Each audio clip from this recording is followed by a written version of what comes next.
Good morning, Higher Grounds podcast family. Welcome to the Morning Minute Meditation. So glad you joined me today. So let's talk about the blame game. Are you playing that game? Nobody's a winner in the blame game. In John chapter 9, verse 2 and 3, Jesus is encountered by a very relevant question in the culture that he lived in, and it was posed by his disciples. They had just observed a blind man, and the disciples simply asked this question, verse number 2, Lord, has this man sinned, or has his parents sinned that has caused him to be blind? Blind from birth, mind you. So what could a man done who was blind from birth? I mean, that seems to be evident that that's not even a question. In the culture, it was believed that if the parents had done something wrong, then the children would pay for it, and that would be the reaping of the parents. But this is antithetical to the law of God, because the law of God clearly states in more than one passage that every man must pay for his own sin. In reaping, that is.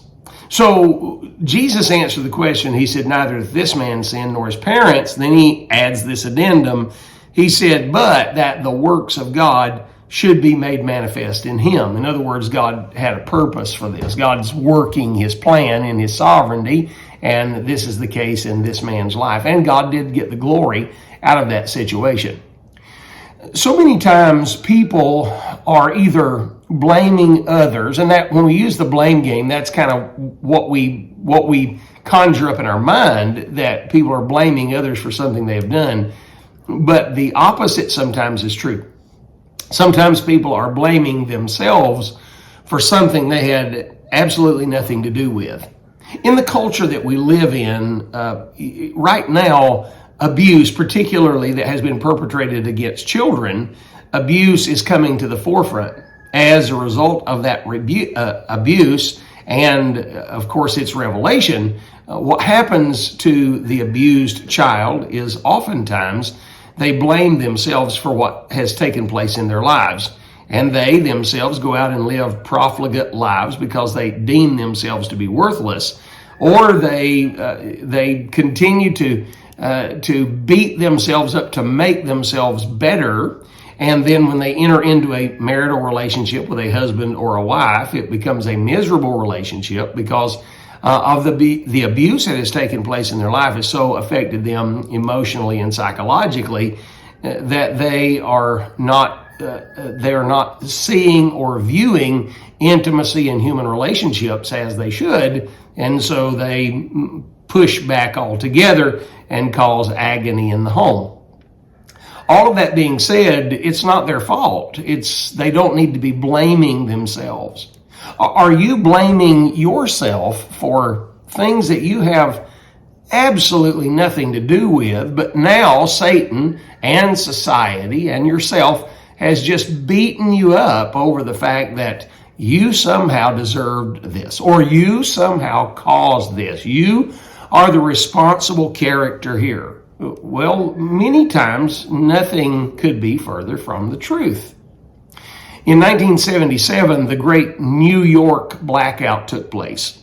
Chuck Colson told about this in his Jubilee magazine from Prison Fellowship, and he said there was a young boy who went into a state of depression, and his mother and his dad were very worried about him when this blackout took place. He locked himself away, and he was very aloof in regard to everything that was going on. When conversations would be had about it, he would dismiss himself.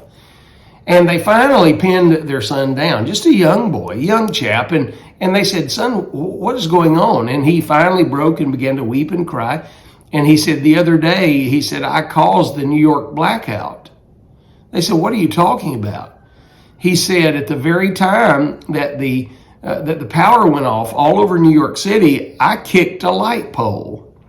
This little boy walking down the street kicks a light pole simultaneous with the New York City blackout, and he's blaming himself for it. Now, he had absolutely nothing to do with it and was quite relieved when he realized that. But oftentimes, in a very real life setting, we blame ourselves for things that we had absolutely nothing to do with. Do not waste your life hour by hour and day by day, week by week and month by month, and then year after year, blaming yourself over something that you could not have helped. God wants to take the mess in your life and make a miracle and a mountain that you can climb and stand atop in victory.